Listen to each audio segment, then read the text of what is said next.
ওকে, মাঝে মাঝে আমাদের এই টাইপের কিছু প্রোফাইল থাকে যেটা সার্কুলার প্যাটার্ন করতে হয়, যে এই স্লটগুলা সার্কুলার প্যাটার্ন করে বানাইছে, রাইট? তারপরে এই যে এই কার্ডগুলা, এই প্রোফাইলগুলা সব সার্কুলার প্যাটার্ন করা। অনেক সার্কুলার প্যাটার্নের আমাদের ডিজাইন আছে। সার্কুলার প্যাটার্ন করলে আমাদের যে প্রবলেমটা দেখা যায় সেটা হলো, আমি যদি একটা সার্কুলার প্যাটার্ন করি,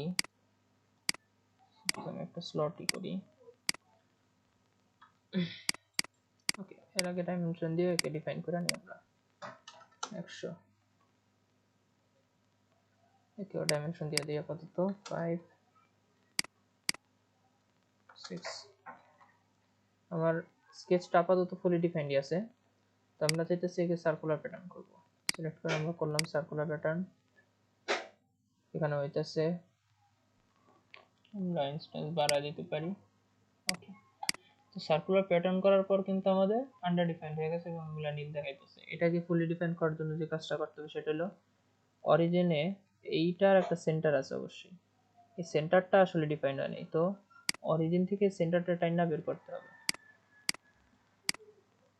ওকে, আমি টান দিছি, না বের হয়ে ডাইরেক্ট অরিজিনে লাগিয়ে গেছে, ফুললি ডিফাইন্ড হয়ে গেছে। আমি যদি কন্ট্রোল জেড দিয়ে এটা চেষ্টা করি বের করতে, আসলে কি বের হবে?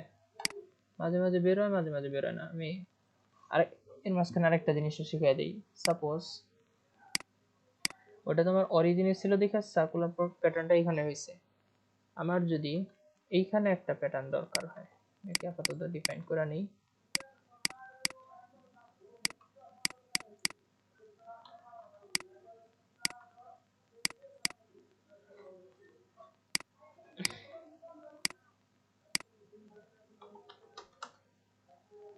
ওকে, এখানে একটা সার্কেল নেই, টায়া দেই তো 12 9।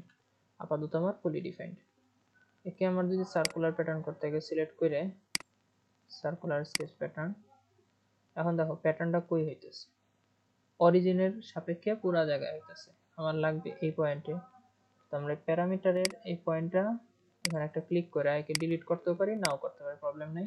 এখানে একটা ক্লিক করে এই পয়েন্টটা সিলেক্ট করে দিব, তাহলে এই সেন্টারের সাপেক্ষে সার্কুলার প্যাটার্নটা হবে। ওকে, এখন আমার এই স্টেন্সগুলা আন্ডার ডিফাইন। তো আমার যে কাজটা করতে হবে, অরিজিনটাকে সরাইয়া আবার যে অরিজিনে নিয়ে আসতে হবে। আমার হয়তো সেটিং এ কোনো করা যায়, কারণ এটা শর্ট আছে না, অনেকে শর্টতে পারে। তো এটা জাস্ট একটু মুভমেন্ট করে আবার অরিজিনে না ছেড়ে দিলেই ফুলি ডিফাইন হয়ে যাবে।